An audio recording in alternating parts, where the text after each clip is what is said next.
Ranchi Lok Sabha seat से, क्योंकि राम टहल चौधरी जिन्होंने कांग्रेस का दामन थामा था ये सोचकर कि रांची सीट उन्हें दी जाएगी, लेकिन यहां पर कांग्रेस ने चौंकाने वाला नाम सामने लाया। राम टहल चौधरी को टिकट नहीं मिला, ना ही सुबोध कांत को रांची सीट से टिकट मिला और यशस्विनी सहाय जो सुबोध कांत की बेटी हैं उन्हें कांग्रेस ने टिकट दिया है, जिससे नाराज चल रहे थे राम टहल चौधरी। और उन्होंने टिकट मिलने के बाद कई तरह के बयान भी दिए, अपनी नाराजगी भी जाहिर की, ये भी कहा कि कांग्रेस ने उन्हें धोखा दिया है। अब राम टहल चौधरी ने प्रेस कॉन्फ्रेंस किया और ये घोषणा की है कि वो कांग्रेस छोड़ रहे हैं, यानी कि जिस उम्मीद से वो कांग्रेस गए थे वो उम्मीद पूरी नहीं हुई, जो डील करके गए वो डील पूरी नहीं हुई, जिसके बाद उन्होंने अब कांग्रेस को अलविदा कह दिया है, टाटा कह दिया है। हमारे सहयोगी नीरज हमारे साथ जुड़े हुए हैं, नीरज का रुख करते हैं। नीरज, आखिरकार जो कयास लगाए जा रहे थे, राम टहल की जो नाराजगी सामने आ रही थी, अब मीडिया के सामने आकर उन्होंने घोषणा कर दी कि कांग्रेस से वो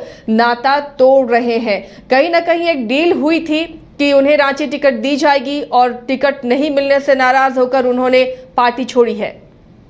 बिल्कुल कह सकते हैं, क्योंकि इससे पहले 2 दिन पहले हमने उनसे बात की थी और ये जानने की कोशिश की थी कि जो यशस्विनी सहाय है रांची लोकसभा सीट से जिन्हें प्रत्याशी बनाया गया, पूर्व सांसद सुबोध कांत सहाय की बेटी हैं, और ऐसे में जब उनसे हमने बात करने की कोशिश की तो उन्होंने कहा कि उन्हें इस आश्वासन पर कांग्रेस पार्टी ज्वाइन करवाया गया था कि उन्हें रांची लोकसभा सीट से इंडी गठबंधन की ओर से बतौर प्रत्याशी मैदान में उतारा जाएगा। लेकिन जैसे ही नाम की घोषणा हुई तो उनकी नाराजगी जो थी वो सामने आई। उन्होंने कहा कि जो उद्देश्य से वो कांग्रेस पार्टी गए हुए थे वो उद्देश्य पूरा नहीं होता है, ऐसे में वो कांग्रेस पार्टी छोड़ देंगे। और आज उन्होंने बाकायदा प्रेस कॉन्फ्रेंस करके कांग्रेस पार्टी छोड़ भी दिया और ये भी कहा है कि जब उन्होंने कांग्रेस पार्टी ज्वाइन किया था उसमें भी मीडिया थी और मीडिया के सामने उन्होंने पार्टी ज्वाइन किया था, और जब वो कांग्रेस पार्टी छोड़ रहे हैं तब मीडिया के सामने ही वो तमाम बातें जो है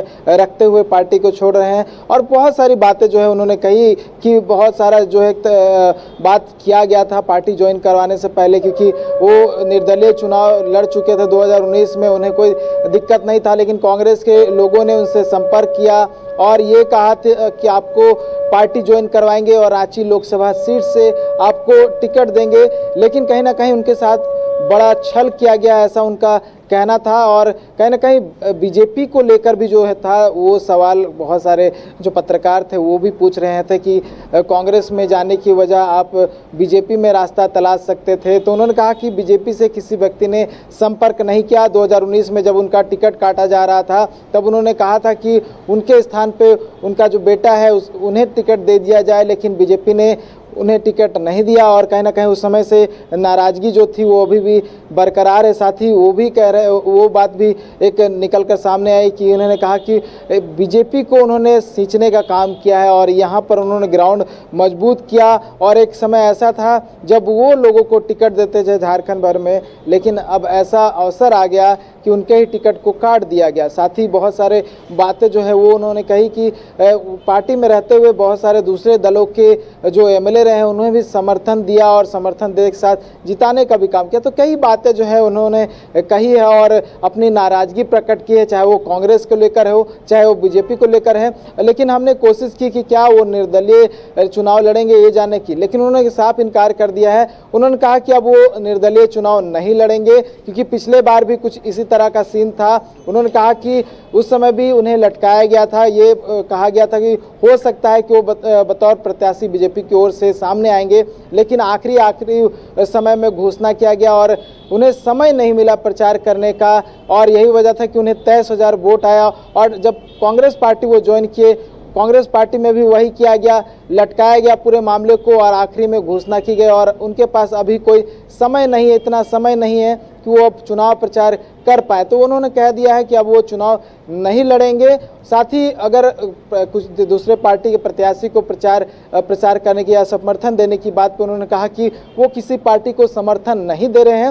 हालांकि किसी भी उम्मीदवार को वो बाहर से समर्थन दे सकते हैं, लेकिन वो उम्मीदवार कौन होगा ये नहीं बताए हैं। तो नाराजगी साफ देखने को मिल रही है। और जो बातें थी, चाहे वो बीजेपी को लेकर हो, कांग्रेस को लेकर हो, और उनके कार्यकाल में जितने भी वाकया हटी, सारे बातों को जो है एक जरा समेटते हुए एक समरी कह सकते हैं उन्होंने बताया है। और नाराजगी सामने जो है वो आ गई है। अब बीजेपी भी छोड़ चुके हैं, कांग्रेस भी छोड़ चुके हैं, अब निर्दलीय हो गए हैं।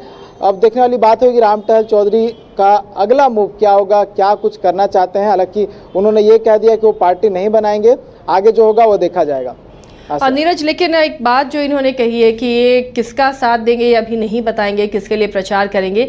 लेकिन एक और बात समझने वाली है कि अगर कांग्रेस इन्हें मना पाती तो एक वोट बैंक जो महतो वोट बैंक है उसमें सेंधमारी कर सकते थे, कुर्मी वोट पे सेंधमारी कर सकते थे राम टहल चौधरी। अब नाराजगी के बाद कांग्रेस को जो समर्थन मिलता राम टहल चौधरी के जरिए वो समर्थन तो नहीं मिलेगा, या फिर अब बीजेपी के लिए भी ये प्रचार नहीं करेंगे। किसका नफा किसका नुकसान इनके कांग्रेस छोड़ने से? देखिए, मैंने इसीलिए कहा कि हो सकता है कि क्योंकि राम टहल चौधरी ने क्लियर कर दिया कि अब वो चुनाव नहीं लड़ेंगे। और जब हमने ये क्वेश्चन किया कि क्या आप किसी दल को समर्थन देंगे, या फिर जब हमारी बात हुई थी और उस समय उन्होंने कहा था कि कांग्रेस पार्टी छोड़ देंगे, उसके बाद किसी कांग्रेस के प्रतिनिधि ने, क्या कोई बड़े नेता ने उनसे संपर्क करने की कोशिश की, तो उन्होंने कहा कि किसी व्यक्ति ने उनसे संपर्क करने की कोशिश नहीं की। अगर उनसे संपर्क कांग्रेस के किसी पार्टी के सदस्य ने की होती या फिर बीजेपी के किसी सदस्य ने संपर्क करने की कोशिश की होती तो शायद वो बाहर से समर्थन दे सकते थे, क्योंकि लंबा तजुर्बा रहा है, 5 बार सांसद रह चुके हैं, 2 बार विधायक रह चुके हैं, तो काफ़ी तजुर्बा है। और उनका एक कह सकते हैं क्षेत्र भी रहा है, बहुत बड़ा गुट है, क्योंकि बहुत सारे लोग जो हैं, बहुत सारे जो संगठन है उनसे जुड़े हुए हैं, तो कहीं ना कहीं समर्थन बिल्कुल मिलता। और कांग्रेस को ये कहीं ना कहीं उपाय ढूंढना चाहिए था, उन्हें मनाने की कोशिश करनी चाहिए थी। साथ ही बीजेपी की ओर से भी अगर कोशिश की जाती तो संभवतः वो मान जाते, लेकिन दोनों ओर से कोई कोशिश नहीं की गई है। तो कह सकते हैं कि जो राम टहल चौधरी के माध्यम से वोट मिलने वाला था दोनों दलों को, वो अब नहीं मिल पाया, क्योंकि कुर्मी समाज से बिलोंग करते हैं। महतो वोट बड़ा जो है एक फैक्टर ये अभी चुनाव में हो जाता है। निर्णायक जो है वो वोटर जो है महतो बोल सकते हैं, क्योंकि एक बड़ी आबादी जो है झारखंड में है महतो समाज का, और रांची के आसपास के क्षेत्र में बड़ी आबादी है महतो, ये कह सकते हैं कुर्मी का। तो एक बड़ा अवसर था बीजेपी के सामने, कांग्रेस के सामने, कि वो राम टहल चौधरी को मनाते और ये कोशिश करते कि वो मान जाते, और विधानसभा चुनाव जब होने हैं अक्टूबर नवंबर में, उसमें किसी न किसी तरह का रास्ता जो है ढूंढने की कोशिश करते, संभवतः कुछ रास्ता निकल सकता था। लेकिन क्योंकि अब दोनों ओर का रास्ता राम टहल चौधरी ने भी बंद कर दिया है, दोनों संभवतः पार्टियों ने भी बंद कर दिया है, तो अब वो भी जो है समझ चुके हैं उधर उनको कहाँ जाना है, और संभवतः हो सकता है कि कोई पार्टी जो है उन्हें अब नॉक ना करे। लेकिन अब राम टहल चौधरी पर डिपेंड करता है वो क्या कुछ करना चाहते हैं, किस पार्टी को समर्थन देना चाहते हैं, किस इंडिविजुअल। लेकिन ये तो कांग्रेस के लिए भी बड़ा नुकसान हो गया नीरज, जो इनके समर्थक हैं, जो इनका वोट बैंक है, वो उसके सामने तो ये दिख रहा है कि ये पार्टी से नाराज होकर इन्होंने कांग्रेस को छोड़ा है, तो वो नुकसान तो कांग्रेस को है, और कहीं ये इसका फायदा बीजेपी को ना मिल जाए।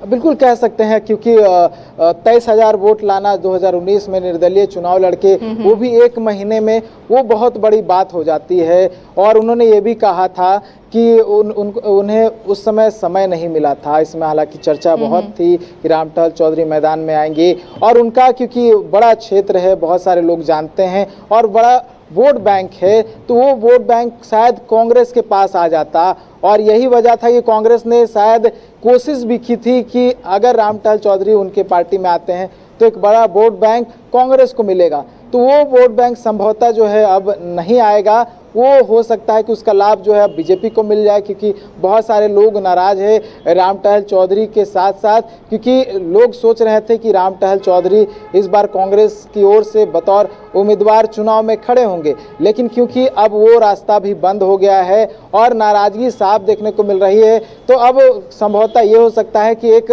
बात भी जो है मैसेज के माध्यम से पहुंचाने की कोशिश की जाएगी राम टहल चौधरी की ओर से, कि जो वोट बैंक उनके माध्यम से कांग्रेस को जाने वाला था, अब वो संभवतः बीजेपी या दूसरे प्रत्याशी जो हो उनके पास चला जाए। तो देखने वाली बात होगी क्या कुछ होता है। जब रिजल्ट होगा तब पता चलेगा कि कौन सा वोट बैंक किस ओर गया है।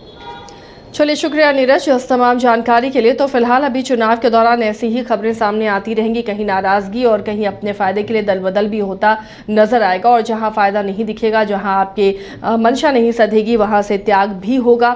फिलहाल राम टहल चौधरी ने इस्तीफा दिया है कांग्रेस से। इसका रांची लोकसभा सीट पर चुनाव में क्या असर होता है, दोनों प्रत्याशी कांग्रेस और बीजेपी के किसका नफा और किसका नुकसान होता है, ये आने वाले समय में पता चलेगा। फिलहाल इतना ही, लेकिन आप खबरों के लिए बने रही न्यूज बाइस्कोप के साथ। 26 वर्षों में 17,000 से अधिक डॉक्टर बना चुका बिहार एवं झारखंड के छात्रों के बीच विश्वसनीय संस्थान गोल एलीट इंस्टीट्यूट। अगर आपके अंदर चाह है तो एलीट आपकी राह है। IIT हो या मेडिकल, आप चाहते हैं अपने आप को उत्कृष्ट दिखाना, आप चाहते हैं खुद को एक IITian के रूप में दिखना या मेडिकल के क्षेत्र में आगे बढ़ना, तो एलीट आपके लिए बहुत बड़ी ताकत के साथ आपके सामने है। आइए, खुलिए, बढ़िए, पहुंचिए। एलीट